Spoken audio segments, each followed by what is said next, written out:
Okay, let's share this screen here. Tara, can you see my PowerPoint? Yes. Yes. Can you see our PowerPoint? I can. Thank you. Okay. Well, greetings, everyone. Welcome to Living Well's Peak Mind series, brought to you by Point 32 Health. All right. So in this series, we have two main purposes. The first is to show you how you can develop a peak mind by doing 12-minute mindfulness-based attention training exercises about once per day, most days of the week. In this, we are being inspired by the work of Dr. Amishi Jha. Amishi is a neuroscientist whose research lab studies the science of attention. She is also the author of the excellent recent book, Peak Mind.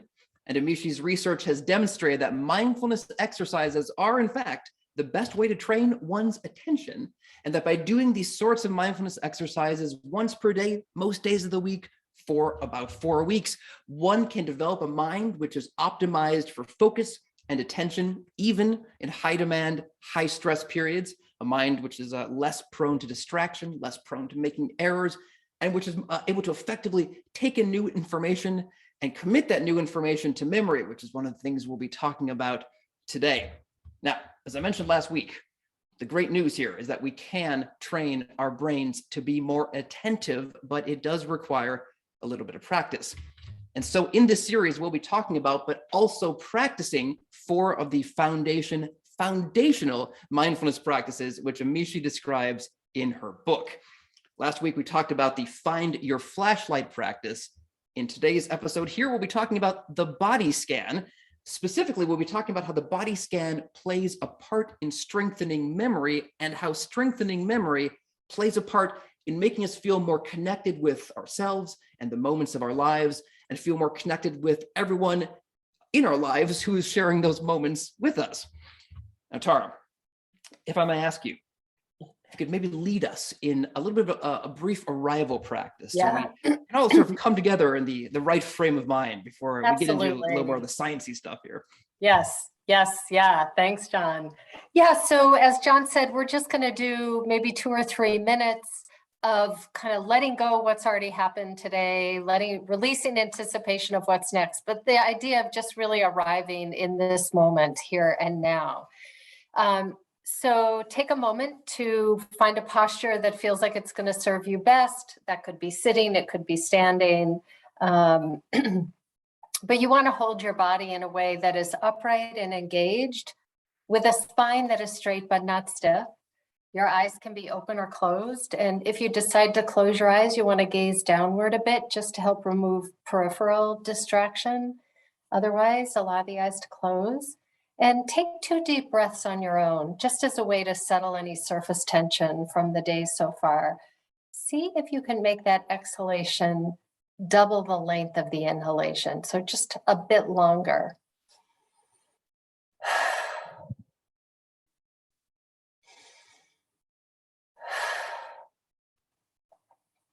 And with that final exhalation, see if you can surrender your weight into the support of the surface that you're on.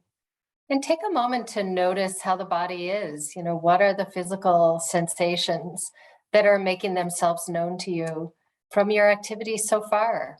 So you might notice pulsing or vibration or tingling. Perhaps you're aware of temperature. It's also helpful to notice the points of contact with the back of the body and the surface, just what that feels like. So what sensations are you noticing? A wide angle lens of attention over the whole body, just receiving the sensations.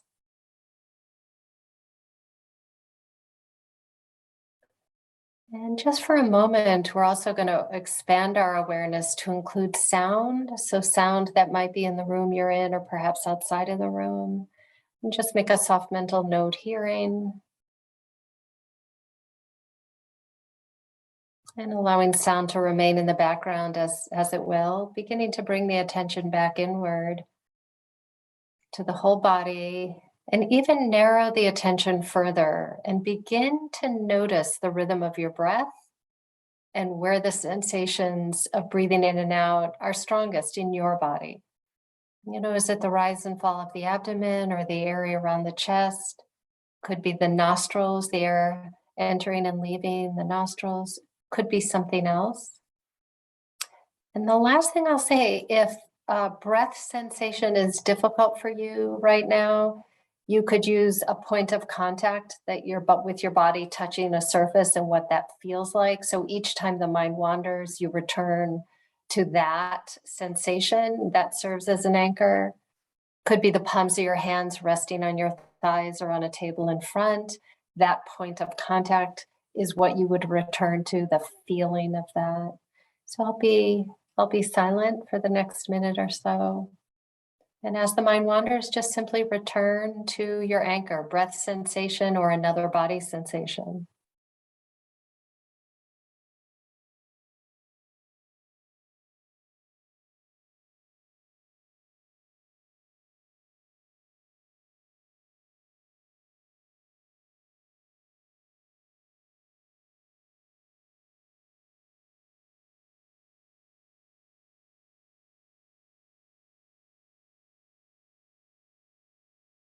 And noticing where your mind is.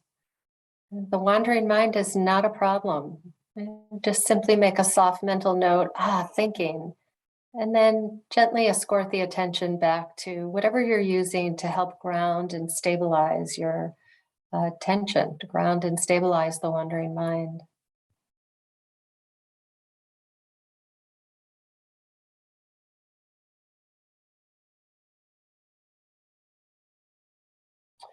And 3, 2, and 1. As you feel ready, if your eyes were closed, you can open. Take a moment just to look around, take in your surroundings, maybe take a little bit of a stretch. And we'll do another meditation before this is over, but just wanted to help folks arrive. Thank you so much, Tara. All right, so today our story is concerned with long-term memory and working memory, these two kinds of memory which every brain is born with. Now, I like to think of these two types of memory as being like a warehouse in which experiences and information get loaded first into working memory, and then if they are properly processed, these experiences and information will eventually get stored in long-term memory. Then if we need to recall those experiences and information later, we are able to bring them back up from long-term memory into working memory, where we are able to access them once again. Now, please keep in mind that certain things never need to get put into long-term memory. Like if you're making a grocery list for this afternoon, you won't need to remember that list 20 years from now. But there are no shortage of things which we do want to put into long-term memory. These might include your spouse's birthday, details about the life of a work colleague that you work with every day and that you want to develop a relationship with, what it felt like when you saw your child take their first steps, or just information about the business you run or the business you work for, information which you need in order to do that work well. Moreover, as Amishi puts it in her book, working memory is critical for social connection and communication.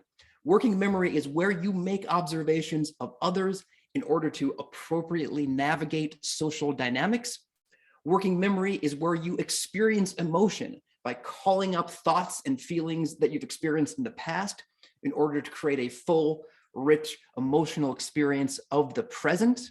And working memory is where you regulate emotions by recalling how particular emotional responses may have served you or not served you in the past, in order to gauge how you should then behave in response to similar experiences as they are happening to you in the present.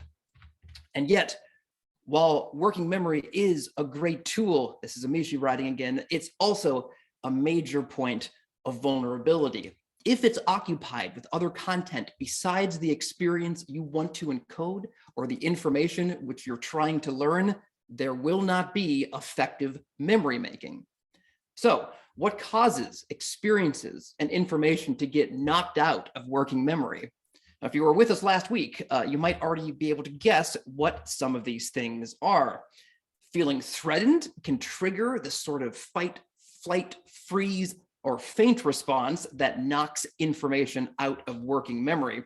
As we pointed out in the last session, because threats in the modern world tend to be abstract and not so easy to resolve, we may find ourselves locked in a kind of threat mode for indefinite periods of time.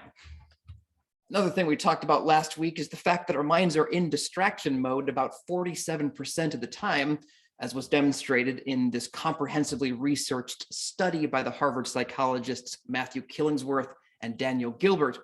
And being distracted will also knock experiences and information straight out of working memory. And finally, stress has the ability to degrade our already distraction-prone attention even more.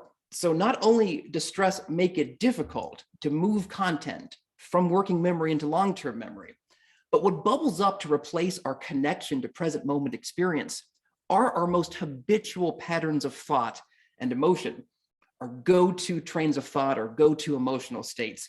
And because the human brain evolved with a negativity bias that was designed to help us survive in harsh predatory landscapes, our go-to trains of thought and our go-to emotional states are not necessarily going to be the happiest ones that we have stored away.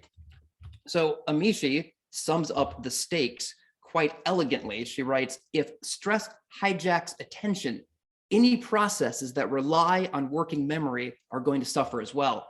This means that comprehension, planning, thinking, decision-making, and experiencing and regulating emotions all become compromised. And so if things like threat, stress, and distraction, if those things prevent us from effectively encoding experiences or information into long-term memory, what then promotes movement of experiences and information from working memory into that long-term storage? So being able to keep your attention focused on what you are experiencing in the present moment, that's the most basic way to ensure good memory encoding. Even if we are prone to distraction, and all humans are, we can still train ourselves to keep our attention as steady as possible, or as steady as is reasonable, given the circumstances that we happen to find ourselves in.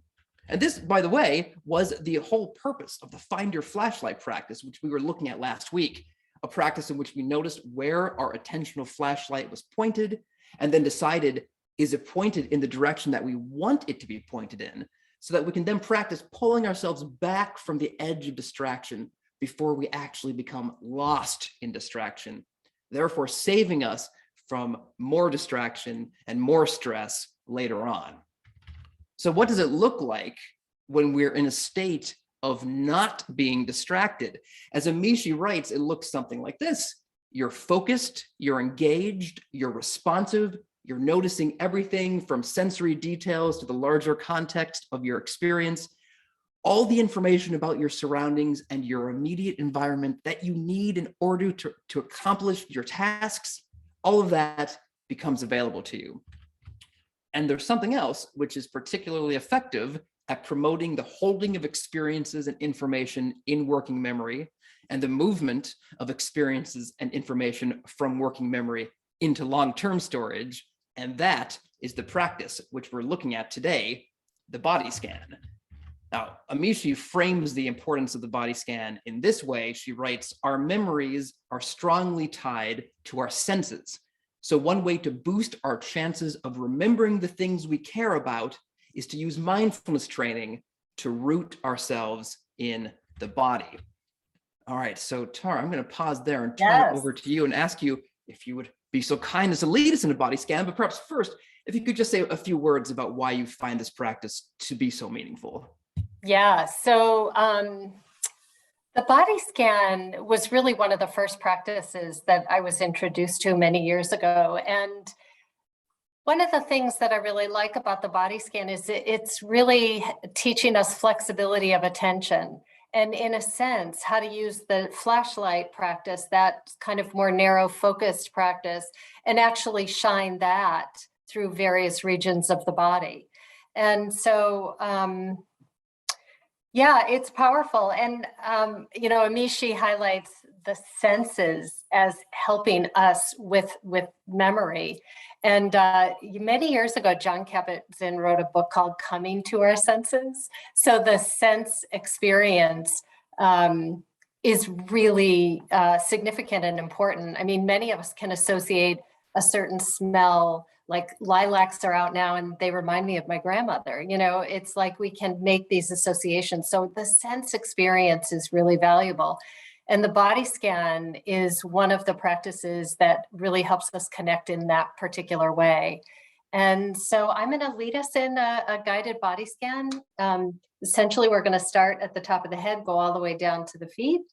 And we're going to be, I'm going to be taking you through different regions of the body and just having you notice, like, what's going on? What sensations am I aware of, or lack of sensations? That could be anything from no sensation to a strong sensation. And the idea is we're going to soften to the degree that we can as we move through different regions of the body. So let's go ahead. And again, you want to assume a posture that feels like it's going to work best for you. That could be standing or sitting. It could even be lying down. But if you're tired, I would say be careful of that. But otherwise, eyes closed or open. If they're open, just gaze downward. Take a couple deep breaths just to help you settle in.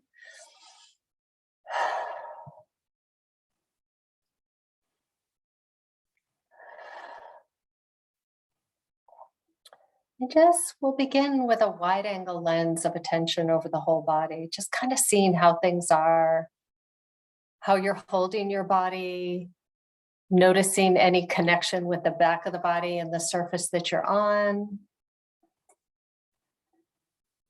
Holding yourself in a way that's upright and engaged so that the spine is straight but not stiff, so easy. The body can relax around the spine. And let's begin by bringing attention to the very top of the head. So just isolate that region of the body and notice what's there or lack of sensation.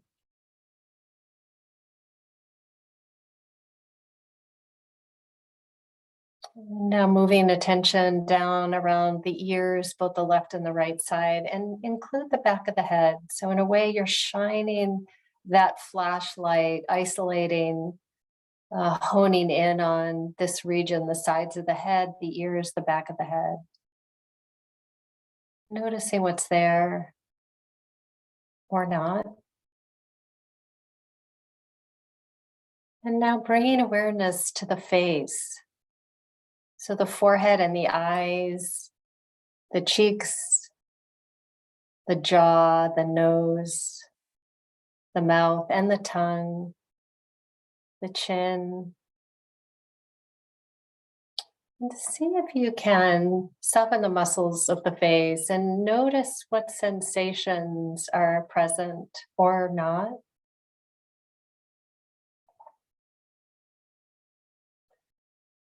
And beginning to move that sort of narrow focused flashlight of attention on the neck. So the front and the sides and the back. Just aware of this region of the body.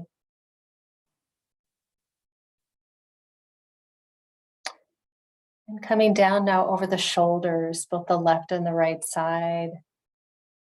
Begin to include the upper arms, elbows, forearms, and hands.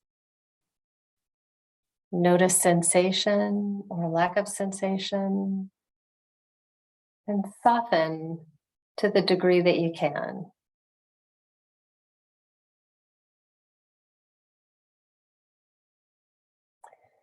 Moving awareness now to the torso.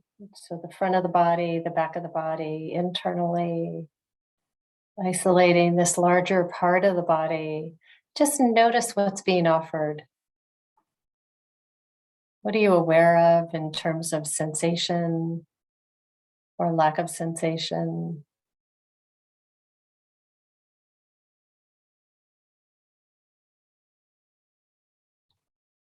And releasing that and bringing awareness down over the thighs. So the hips and the thighs. both the left and the right side. Perhaps you're noticing a point of contact or another sensation in this part of the body.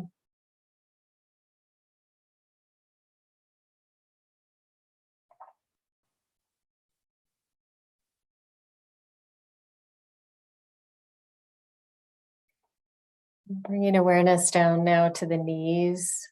Again, both the left and the right. So the top and the sides and the back. Aware of sensation or lack of sensation.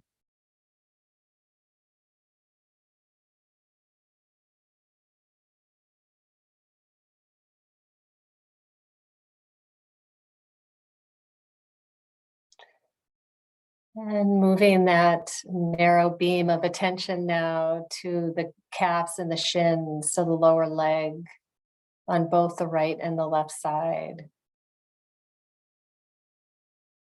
Just aware of what's there or lack of sensation.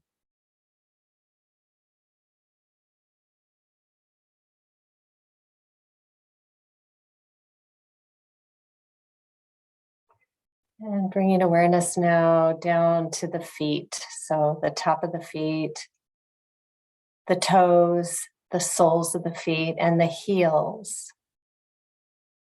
Highlighting this part of the body, isolating this region of the body, just simply noticing what's there or not.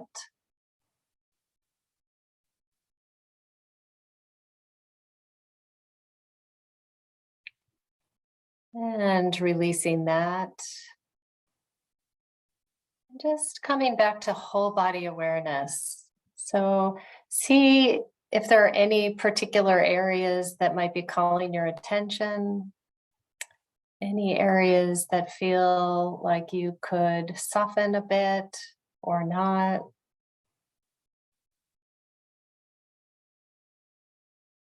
And narrow the focus on the sensations that you're aware of when you breathe. So just bringing just for a moment attention to the inhalation and the exhalation in a rather loose way, just knowing that you're breathing in and knowing that you're breathing out. I'm not looking for anything special.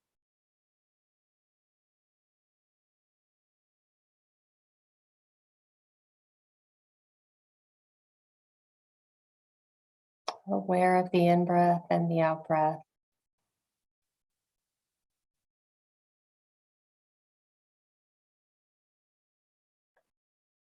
And I'll count back from 3 to 1 as a way to close the practice. So 3, 2, and 1.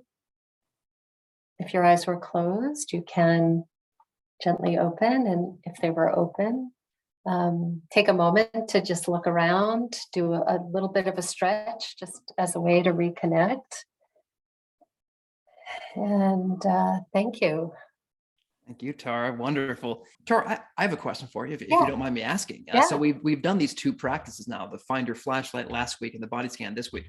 I was curious, as a meditation teacher, do you recommend alternating these practices? Is one more important than the other? Can you combine them into a single meditation session? Do you have any recommendations for folks? I mean, well, I would say I feel like it depends on where somebody, if you're new to practice, that I think that the body scan is a great way to start, because the mind has a little bit of activity there. You're directing and you're guiding yourself through different parts of the body, and it is supportive of focus and concentration, as John mentioned earlier, and as Amishi also mentioned. So it's one of the first practices that I did. I would say that I always combine them. So every time I sit daily, I do kind of a sweep of the body and then do my meditation practice. So you can definitely mix and match. And I would say, like, trust yourself that, you can't go wrong if you start with a sitting practice or body scan or alternate the two. They're both really, I feel like those two especially are core practices. Time. Somebody also asks, can you offer any day-to-day recommendations for ways to remind yourself to be more present and in the moment? So you might think of that as just informal things you can do throughout your day. So when you're not sitting here with us meditating, you can still be acting mindfully. Yeah. So there are a lot of things, and the informal practice is so valuable. So think about things that you do on a daily basis. So if it's doing dishes or doing laundry, or some household chores, even if you need to write like a small little reminder note, like next to the sink, like be present, just as a reminder, so that when you're doing the dishes, you're actually feeling the soapy water.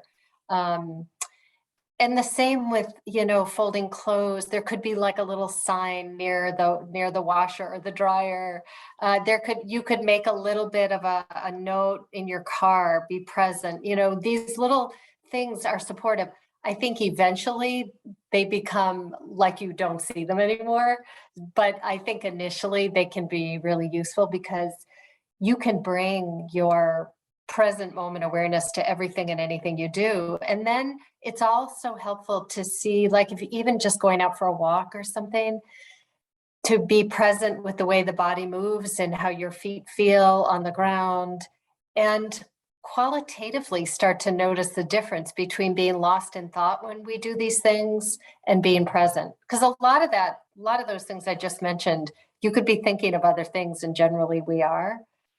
And it's helpful to actually notice qualitatively what feels better. Does it feel better to be lost in rumination while I'm doing dishes? Or is there something about doing dishes that actually improves the experience when we're present? So all to be tested. It's empirical in nature, So Tara, here's a question I really like, because I think this one's sort of, I don't think I have a good answer for it, which is a good idea to do the body scan as a way to relax before sleeping. And I can see this. Okay, well, maybe it would help you sort of get into your body, but also would it maybe make you feel a little bit too agitated if you're spending too much time thinking about, the different parts of your body? Do you have a sense of that for yourself? Yeah, I mean, again, like, I think that, you know, we're all unique, and we all have kind of differing needs, but I would suggest trying it. So I think doing the body scan before bed, see how that works for you. I think that's a great point you're bringing up here, Tara. That these aren't, I mean, these are things that we do have to try out for ourselves, and it's not going to be the same for everyone. For one person might find that the body scan is not as good before bed as, say, maybe the find your flashlight practice, but somebody else might find that to be just the And right, even day just to the right day, it thing. can vary. Like, you might be doing body scans for a couple nights and it's all great, and then the third night you try it and it's like, and that is in so many ways just the nature of really the nature of our mind and how these practices work. So as you start to get some facility with the different ways of practicing, it's going to be easier for you to say, okay, this is a practice that I need right now. It could be loving kindness.